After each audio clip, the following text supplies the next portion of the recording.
Okay, so we're going to be discussing the utility franchise fee option. So before we dive into the question, does everybody understand this option? Are there any additional questions anybody wanted to ask about this particular option in terms of the, the parameters or any limitations, et cetera? Liz, I had just a I have a question too. I was just wondering if it's just related to Excel, or can we include other utilities like, I don't know, like Denver water or like trash? Yeah. The way that this one is currently analyzed, it's just Excel. I'm not familiar at all with Denver water and how that might work or not. And then the trash fee is something obviously that's more directly in control with the city. And I think that would be sort of a separate conversation. So I don't know enough about Denver water to say one way or the other how that would work. So this analysis was just on the Excel utility stuff. So we have a current franchise agreement. It ends in 2026. We will need to renegotiate it at that point. The franchise agreement really is an agreement between the city and Excel, and it lets Excel do certain things within the right of way, if they need to make utility improvements, if they need to do certain things underground or with poles or wires. It allows them certain access. It also gives us certain privileges or the ability to, for example, the right of first refusal on property or land that Excel may be looking to sell. So there's a lot of different components about it that are much more sort of operational, and that's what's covered in the franchise agreement. And then that fee is what was agreed to in terms of for the privileges that the city gives Excel in order to have their access to the site to the right of way. Then that's that fee that then they provide to us. So those are the basics about this. And then if there are other things that you want us to explore, we can certainly go back and do more research, but I don't have any information right now about Denver water or others.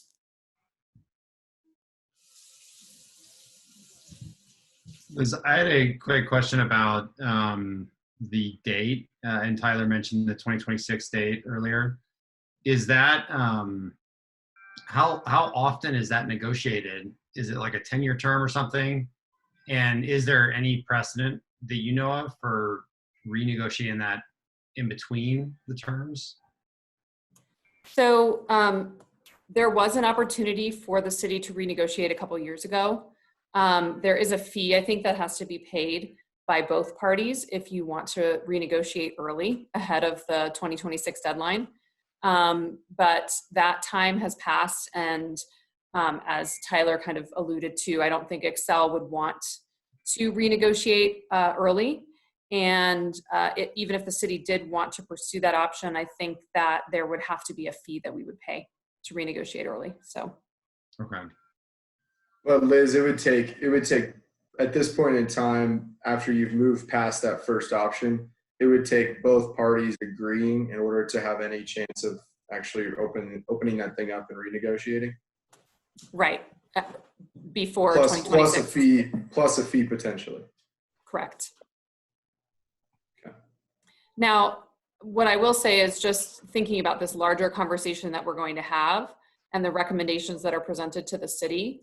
In many other cases, other things that I've seen, whether it's funding for parks or funding for housing or funding for any number of priorities that the city may have over time, sometimes these recommendations aren't right at the time that they come forward, but they may be right in the future. And so it's possible that this is something that is not right now and is not something that we would pursue now, but perhaps it is something that we want to pursue in the future. So I think the question more broadly is just, is it meeting the other criteria that are important for us or not? And so I think thinking through those options, and if it's something that becomes part of this report because you all want to advance it, there's probably a lot of caveats that it's not something that could be pursued before 2026.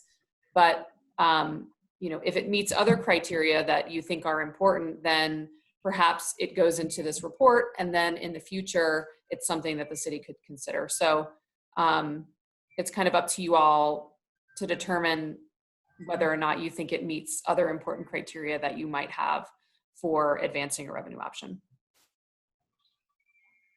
And well, I guess one other question just on the timing of negotiations, even though it's up in 2026, presumably the city and Excel would start negotiating somewhat before that. Is that correct or no? Yeah, probably a year in advance, I would Yeah, I think, was gonna say, because there's they so many take a different while. elements to it. Yeah. And this Okay. would have to all eventually be prepared and packaged into some type of ballot measure that would be voted on. So there would obviously have to be a period of time in advance to really talk through all of the details to make sure that there was agreement between the city and Excel, and then enough time for city council to refer it to the ballot so that, you know, the voters could approve it. Makes sense. Thanks. A couple other questions that I'm guessing none of us probably know, but I'm curious what is sort of market standards for a franchise fee like this with other utility providers and other cities. And then the other question that I am just curious about is if the franchise fee goes up, is kind of the standard practice that Excel would just pass those extra costs on them to the customers. So would that indirectly mean that utility rates would go up? And I guess where that then flags the next question is, does that mean, do we have to really focus on the equity side of this and how we handle increasing utility prices for people? Yeah, so those are some great questions. I'll start with the first one on what is the sort of market standard. So in Colorado, I don't think, there's only 2 investor-owned utilities in Colorado, Excel and Black Hills. I don't think that any of the franchise agreements that Excel has with any other customer is more than 3%. And I think uniformly across Colorado, I think the franchise agreements are all around 3%. That's the case for Colorado. If you look nationally, there are cities that have used the franchise negotiation as an opportunity to press their utility on climate action. So you could press on the specific 3%, revenue, from the franchise fee, or you could just press more broadly on the kinds of provisions that you might like to see as part of this agreement, either to have more renewable programs, et cetera. So I believe that we can do some research on this, and there's actually been a number of entities that have done research on this because it's been something that cities are increasingly doing when the time is up for that renegotiation with the franchise with their utility. Minneapolis is probably one of the better examples, and it's obviously the headquarters for Excel. They several years ago renegotiated their franchise, and there was a coalition that was built around pushing Excel to offer a lot more renewable energy options, and they also increased their franchise fee and diverted that specific portion of the increase towards their climate and sustainability efforts. I can get the specific numbers of what those percentages are of the franchise fee. And then in terms of how the franchise fee is applied and how does that impact customers. So if you look at your utility bill, it's a line item. You'll see it on there. It's franchise fee. And so Excel and every utility that has a franchise fee, they would just apply that fee to everyone's bill. You pay it monthly. So it's a percentage of your bill. And then Excel collects those dollars, and then on a monthly basis, they remit those dollars to the city. So it doesn't change your utility rate. So it doesn't change how much you pay in terms of electricity or natural gas. It's just an adder to your bill. And it obviously depends on how much your bill is. So it's a percentage of that, but it doesn't change the actual utility rate itself. Those all have to be approved by the Public Utilities Commission. So Excel has to go to the commission and justify why they want to increase rates if there's something that they need to, if there's costs they need to recover, things like that. So that's how that would be applied. In terms of the question about regressivity, again, I think what Jennifer was saying was that prior to the most recent agreement, everyone was exempted the first $12.50 on their bill, at least residential. I don't know if that was the same. I doubt it was the same for commercial and industrial customers, but for residential customers, the first $12.50 was exempted. So that really isn't really a way to, I guess it is in some ways a way to address regressivity, but the reality is that, it's still a flat percentage applied to the amount that you're paying on your monthly utility bill. So there's not really a way to say a low income household only pays 1% and a higher income household pays 3%. It's just a flat percentage. So the only way to really address it is after the fact, as I mentioned, that the city could reinvest those dollars into efficiency programs or other programs that are meant to serve low income households. So, that's how we've addressed it today with the programs that we have. Thanks, Liz. Yeah. Hey everybody, this is Mike Kruger. I asked to move into this group, so just announcing my presence. Welcome. Thanks, Mike. Liz, do you still want questions or do you want kind of comments, feedback now? Yeah, let's move into comments and feedback. So the discussion guidance that they have here is, if you have questions for BMO or other questions that I can't answer, I'm happy to kind of note those and go back and get the answers, and we'll send them out, after the fact in writing. But then we want to go through the public feedback that was received on this and discuss any of the pros and cons. Are there any ways to make this funding better? And then would you actually recommend moving this forward as a potential option? So just to review the feedback that we got on the website, this was an idea that was submitted by your fellow task force member, Jessica. No additional information, so she didn't provide a lot of detail, just to increase the utility franchise fee. Only 4 participants actually interacted with this particular proposal, and it earned 51% support of the people that did respond. And no one really made a lot of comments on it, so there wasn't a pro that was identified.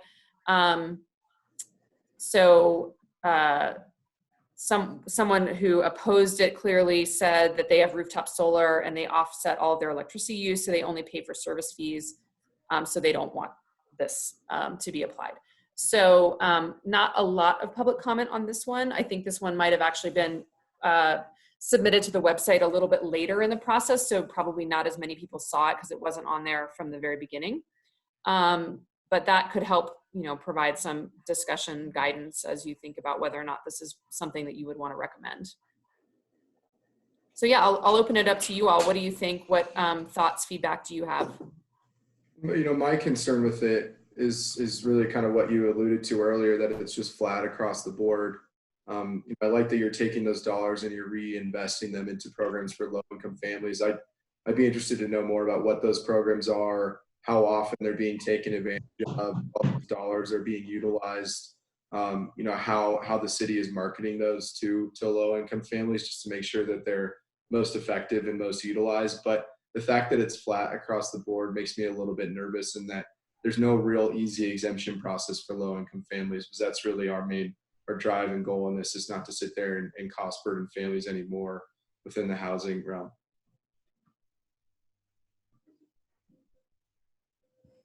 Liz, I was doing a little bit of research as everyone was talking. So in Minnesota, their fee, or in Minneapolis, their fee now is almost 5% for residential customers.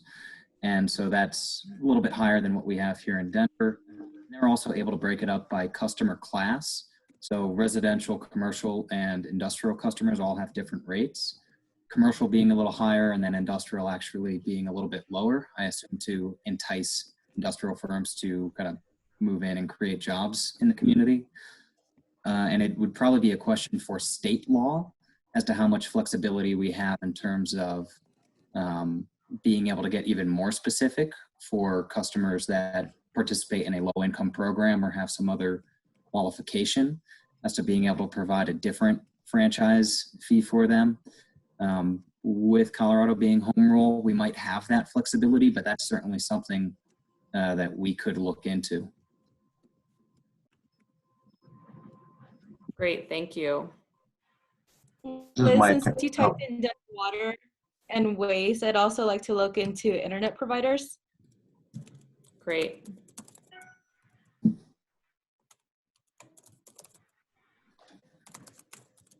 This is Mike. If I can jump in real quick.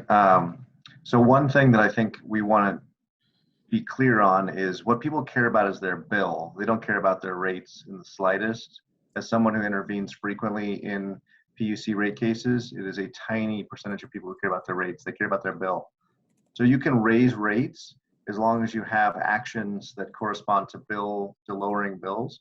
A good example of this is California pays nearly 2.5 times per kilowatt hour for electricity that we do, but broadly ends up in the bottom 25% of actual monthly bills because they invest a ton in the energy efficiency.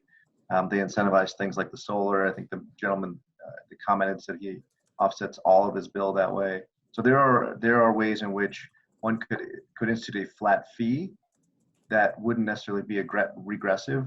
I think the point is, what are we doing to help people lower their energy bill or give just straight bill assistance, right? We already do that in some ways where funds are given to individuals to pay their bills. Broadly, I'm a little worried about this. Taxes incentivize some behavior and disincentivize others. The only future that people see a decarbonized, sorry, I wouldn't say the only. The current thinking on how to decarbonize much of the economy is electrify everything and decarbonize that generation. If we put an additional tax on electricity, it will disincentivize folks from adopting electric alternatives to natural gas to cool their home, petrol to power their cars and trucks. So if the assumption is that the future is a green and clean electricity system, kind of basically providing all the energy for everything, this kind of runs counter to that. Unless we only include the franchise fee on the natural gas side of Excel, but I bet the revenue for that is probably pretty small. So just to be clear, I think the way the franchise fee works, and I can go back and look at it, I think the franchise fee is applied as a percentage of the dollars paid on the bill. It's not applied specific to electricity or gas. So obviously, you have your electricity costs and you have your natural gas costs, and they're added up together. And then you have whatever your total amount is on your bill that you're paying, your $120 a month or whatever it might be. That 3% fee, I think, is just applied to that whatever that dollar amount is. That's true. But if I go get an electric vehicle, and electric vehicles are roughly half a house, we're now looking at that'd be $18 or something. So that's real money. So that's my worry. And more importantly, my worry is not on the residential side, but on the buildings and some of the other huge users, right, that are just using so much more of both of these products. Anyway, so that's my concern. Yeah. Go ahead.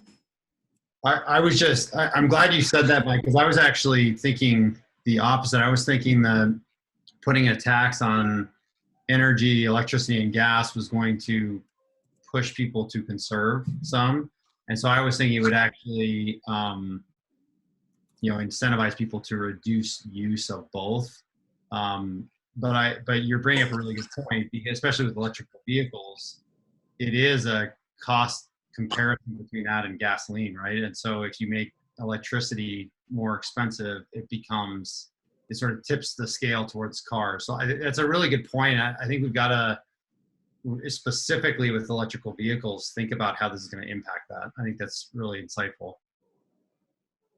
Just to provide some context, it's still probably like less than 1% the cost to drive a traditional fossil fuel vehicle. So even if you added 1% to the existing franchise fee, the cost differential in terms of gas versus charging your EV is so the gap is so significant. But it is, if the philosophy is let's incentivize the things we want and disincentivize the things we don't want, then you are adding a cost here. but the benefit of making that switch from a cost perspective is still so significant that an additional percentage increase on this fee wouldn't change those financials. Scales. One other quick thing, and then sorry, Jessica, I'll hand it over to you, is the comment about the internet. The one common vein I think about water and waste and electricity and gas is that they're all something that we want to encourage conservation of use. And so by taxing it, you're kind of not only creating an income that we can use, but also you're trying to push people to use less of it. And I think the internet is just a different, sort of a little bit of a different bucket. And so I just want to flag that as may not be as synergistic. This is Jessica. I feel open to this idea of a franchise fee, assuming that there are appropriate low-income safeguards on the bill assistance, et cetera. But one of the values that I really am approaching this with is that energy users and polluters should be paying here, not regular people, especially as we're trying to, as Mike said, incentivize people doing the right thing.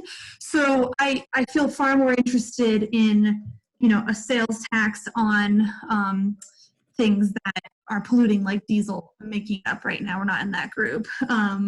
Or some sort of industrial/commercial energy consumption tax, because I mean, again, it's a values perspective, but we, the citizens of Denver, shouldn't be penalized here for the pollution that companies are creating.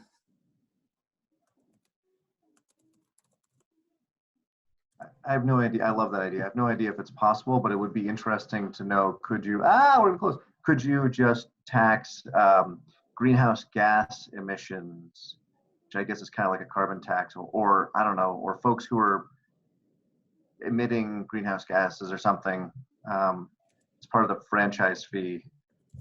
I don't know.